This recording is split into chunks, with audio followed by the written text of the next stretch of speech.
Bonjour, bienvenue sur votre chaîne préférée. La candidature déclarée de Bassirou Diomaye Faye à l'élection présidentielle de 2024 revient à la une de l'actualité ce mardi 21 novembre 2023. Et Bassirou Diomaye Faye, choisi par Sonko, constitue aux yeux du quotidien un candidat sans doute. Ce journal fait remarquer qu'il ne fait pas l'unanimité chez les alliés. Son poids électoral est aussi remis en question et l'équation de son dossier judiciaire se pose enfin, selon le journal de Madiambal Diagne. Équation que semble poser aussi Point Actu qui signale Sonko et ses lieutenants face à l'article L57 du code électoral. Selon ce journal, avec la dissolution de PASTEF, la candidature de Bassirou Diomaye Faye se heurte au code électoral. Et à ce propos, Ndiaga Sylla tranche dans Source A où il indique qu'il va de soi qu'un parti politique dissous n'a pas capacité à investir un candidat. L'article L57 du code électoral écarte Bassirou Diomaye Faye comme candidat indépendant, confirme Ndiaga Sylla, qui fait remarquer cependant que ni la loi numéro 81-17 du 6 mai 1981 relative aux partis politiques modifiés, ni le code des obligations civiles et commerciales, ni le code électoral ne stipulent l'interdiction de se présenter à une élection. L'essentiel, selon Ndiaga Sylla, est que la coalition doit être formée par au moins 2 partis légalement constitués. Ce qui fait dire à 24 heures que Ndiaga Sylla indique le vert. Il éclaircit aussi dans ce journal le débat autour de la candidature de Bassirou Diomaye Faye et la décision de la CEDEAO sur le parti PASTEF.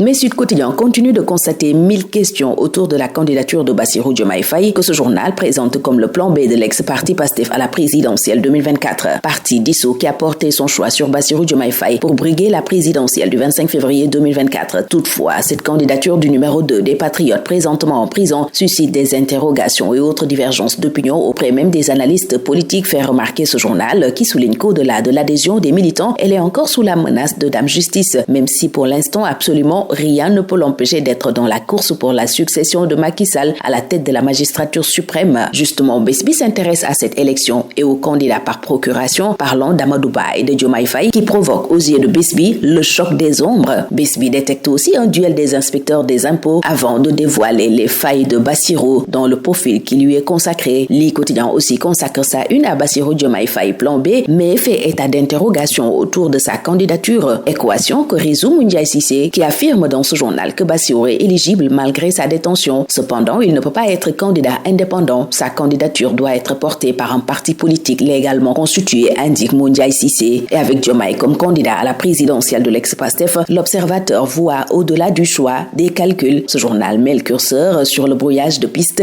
les failles et le coup à Yewwi, et critique se met sur le boulevard des seconds couteaux en direction de la présidentielle 2024, signalant déjà Ousmane Sonko out comme Macky Sall, Diomaye Faye et Amadou Ba comme candidats. Amadou Ba que Macky écrase selon Walf Quotidien, se penchant essentiellement sur la campagne du candidat de Benno. Bassirou Diomaye Faye est-il lui vraiment le candidat d'Ousmane Sonko, semble se demander Direct News, qui le présente comme le plan B de PASTEF, mais s'interroge ensuite sur Guy Marius Sagna, qui pourrait être la botte secrète de Sonko. En effet, ce journal pense que le parrainage de Diomaye Faye n'est que bluff et animation de parti, pointant à l'occasion les limites objectives de la candidature de Diomaye, sur qui pèsent de lourdes charges d'accusation, sans compter l'article 57 du code électoral. Et ce journal signale que PASTEF a suffisamment de députés et de maires pour Guy Marius Sagna, et ce n'est pas fortif selon ce journal si PASTEF avait pris 5 exemplaires de fiches de parrainage pour parer à toute éventualité. Et dans ce lot de 5 candidats à la candidature figure le candidat préféré de Sonko qui s'appelle Guy Marius Sagna selon Direct News. En tout cas, Sonko, défait sur le terrain judiciaire, a déplacé le combat sur le terrain politique, constate le Témoin, qui reparle par ailleurs du refus de délivrer des fiches de parrainage à Sonko et titre « Si Tiandel Fall avait eu raison ». Ce journal note en effet qu'objet d'un lynchage sans précédent suite à son refus de remettre les fiches de parrainage au mandataire du leader de PASTEF, le directeur général des élections peut savourer sa revanche d'avoir eu raison sur ses contempteurs. Macky Sall lui semble aussi se donner raison dans le traitement de l'affaire Sonko, puisque dans Rewmi Quotidien, il dit n'avoir aucun regret et promet que ceux qui veulent l'anarchie et le chaos pour assouvir leurs ambitions le trouveront sur leur chemin. Force doit rester à la loi. Plaide ensuite Macky Sall, qui sort la sulfateuse, estime le Peuple Quotidien, et le même Macky dans Dakar Presse évoque la solitude des moments difficiles durant l'exercice du pouvoir et toujours sur ces aléas du pouvoir. Macky parle dans Le Mandat des trahisons, des querelles et petits meurtres.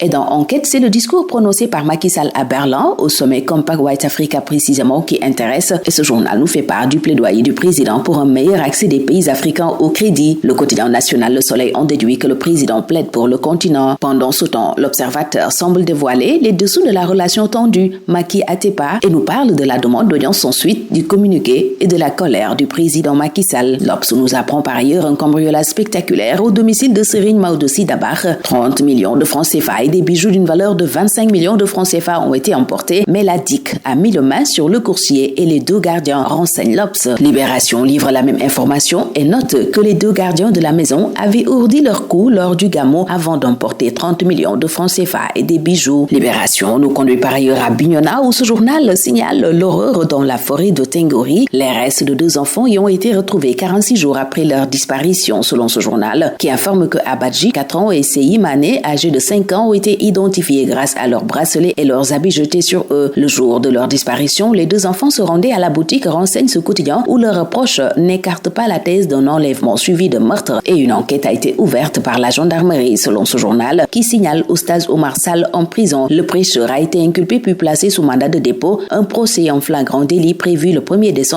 en lieu et place de l'instruction annoncée. Nous apprend aussi Libération qui annonce Pape Sané de Walf devant le doyen des juges ce mardi. Hier lundi, Falla Fleur a été licencié par son employeur, informe plusieurs journaux. Récemment élargi de prison, Falla Fleur purge une autre peine. On déduit le mandat qui confirme que la militante de PASTEF a été licenciée par son employeur Dakarnave. Et c'est le moment choisi par Source A pour nous raconter le coup de fil salvateur qui a sauvé Amadouba et a fait qu'il a été placé sous contrôle judiciaire après la publication des données médicales d'Ousmane Sonko. Et si on en croit ce journal, c'est l'ambassade de France au Sénégal qui a protesté auprès des autorités sénégalaises après l'arrestation d'Amadouba qui jouit d'une double nationalité française et sénégalaise selon ce quotidien. Le quotidien du Sport Stade s'intéresse aux éliminatoires mondiales 2026, précisément à l'affiche Togo-Sénégal prévue à 16h et Stade invite les Lions à déplumer les éperviers. En attendant, l'écurie Lansar dépose un recours pour contester la défaite de Citeaux, déclaré perdant contre l'Ac 2, nous apprend Sounlombe qui donne le coup de sifflet final de ce tour des journaux. Très bonne lecture, excellente journée à tous.